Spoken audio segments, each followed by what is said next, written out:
This is the Daily Blast from the New Republic, produced and presented by the DSR Network. I'm your host, Greg Sargent.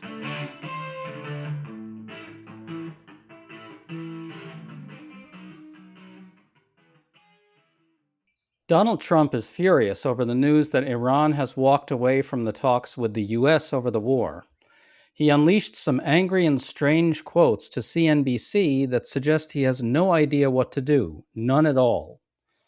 It's hard to escape the sense that we're in a new place with Trump's mental state. He seems caught in a loop, and he appears unable to think his way out of it. All this comes as Republicans are mounting a genuine stand against Trump's corrupt slush fund for insurrectionists because the politics of it are so terrible for them.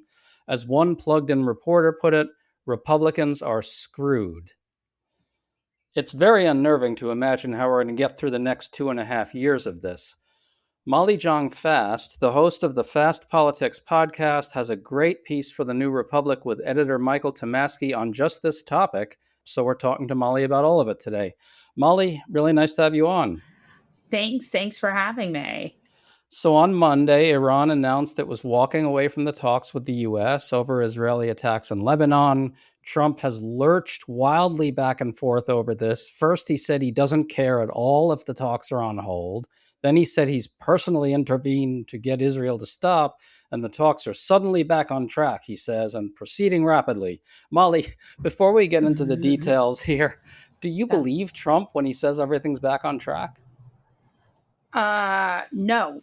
I don't know. I think what's happened is one of the functions of Trump, of this second term of Trumpism, is that Trump now has a world that fits his whatever he wants. So, surrounded by sycophants, people who don't tell him the truth.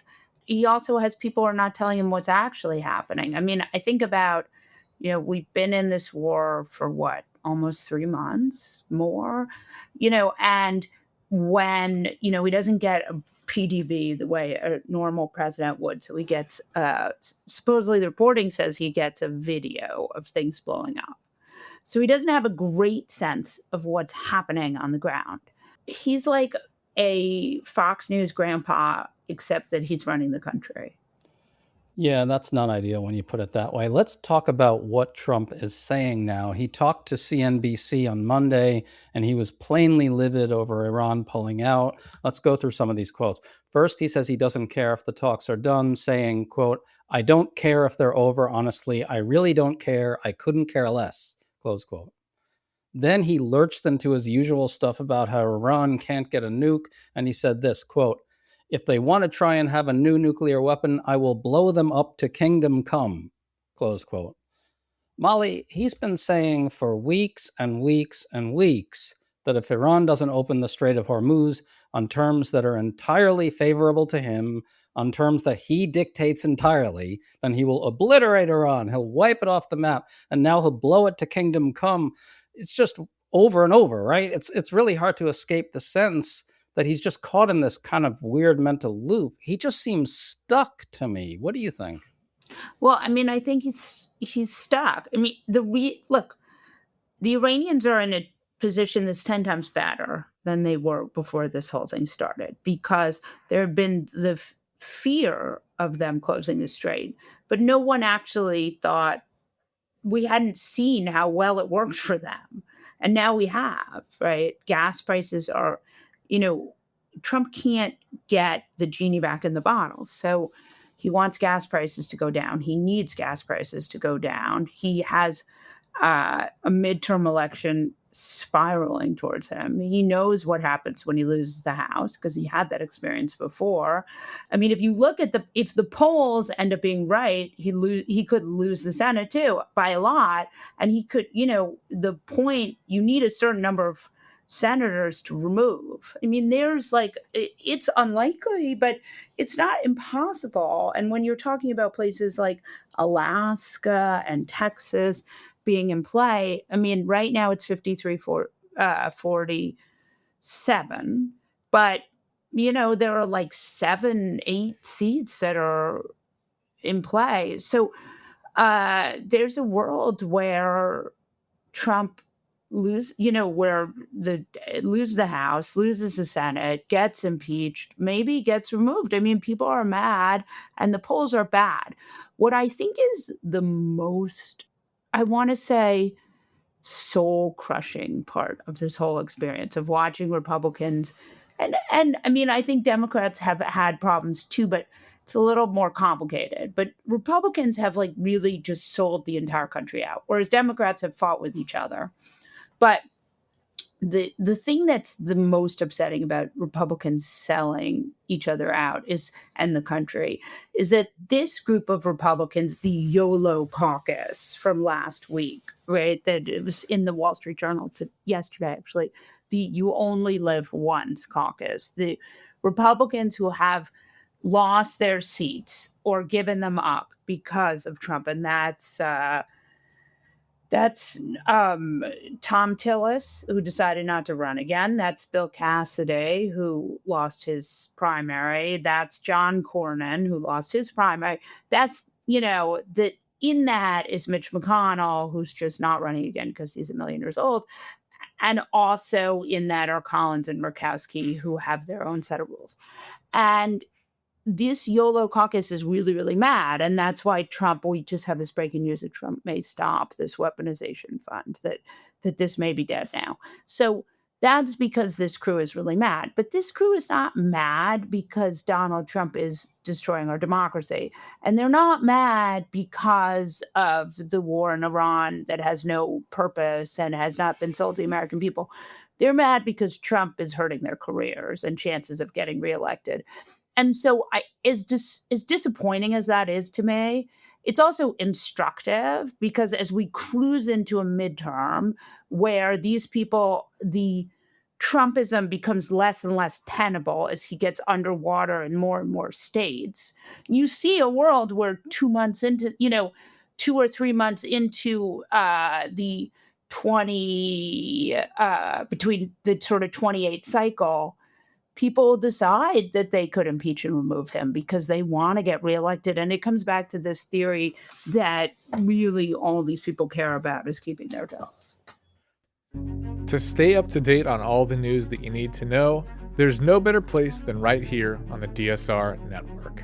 And there's no better way to enjoy the DSR network than by becoming a member. Members enjoy an ad-free listening experience, access to our Discord community, exclusive content, early episode access, and more. Use code DSR26 for a 25% off discount on sign up at thedsrnetwork.com. That's code DSR26 at thedsrnetwork.com/buy. Thank you and enjoy the show.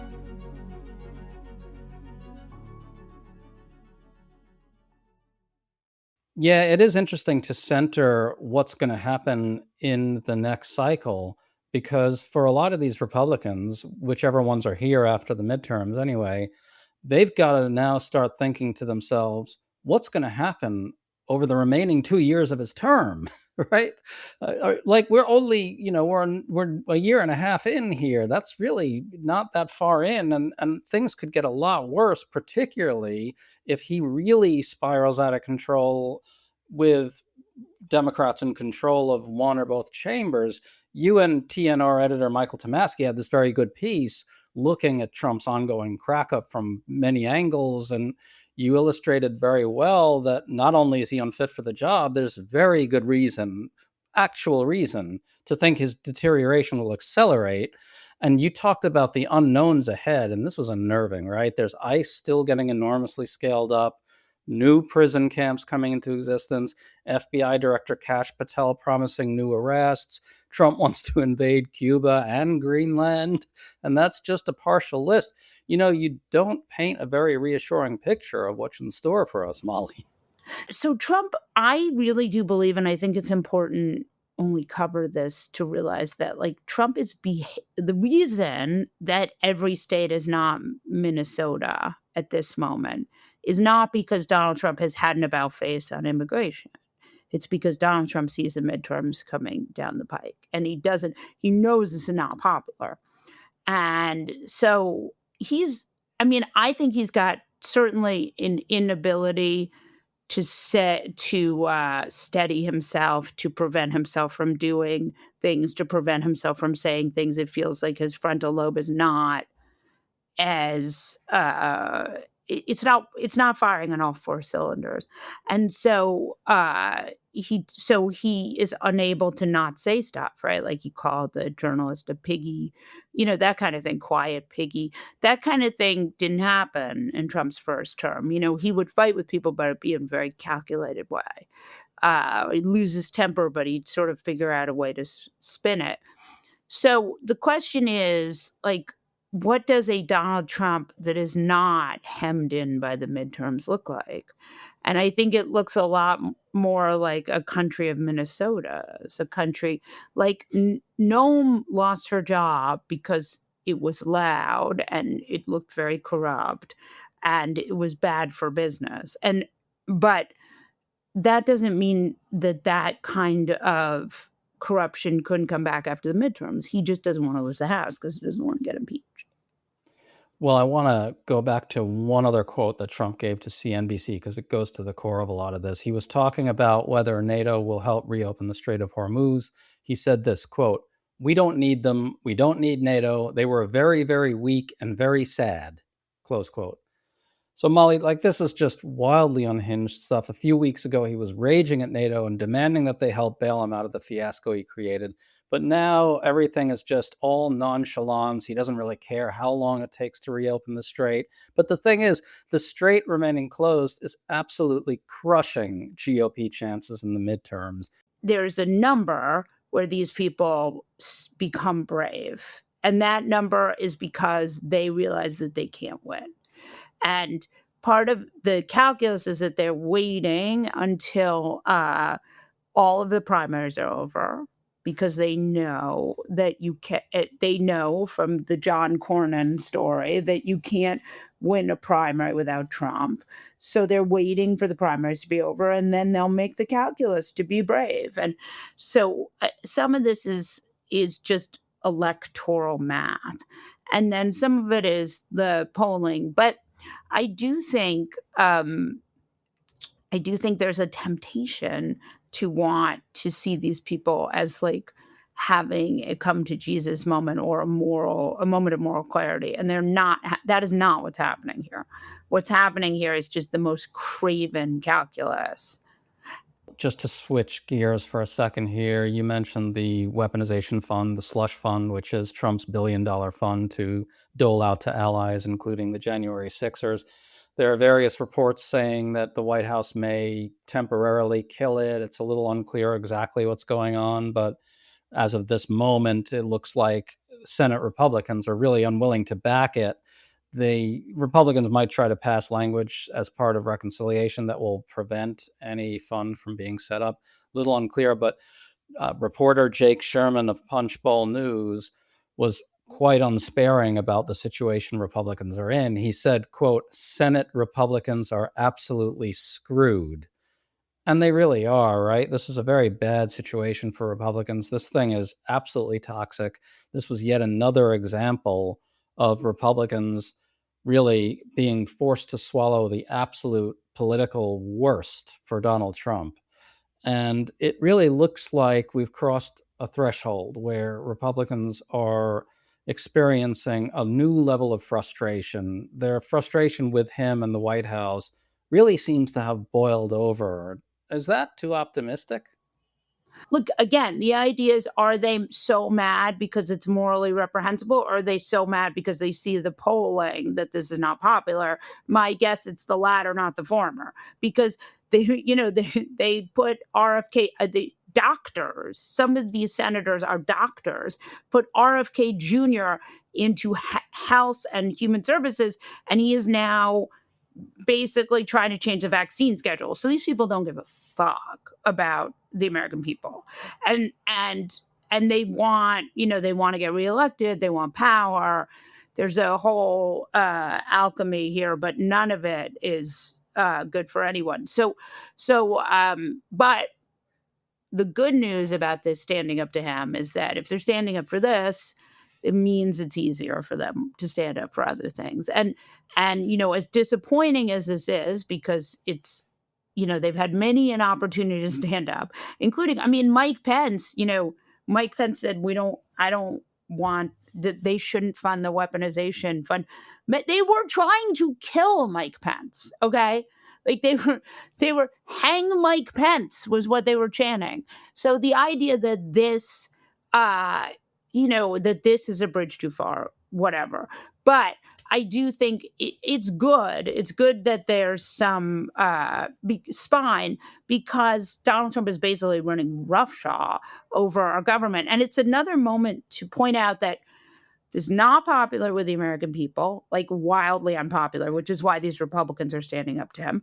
And then the other thing is that American people are don't like this. It's not popular, but they're also much braver.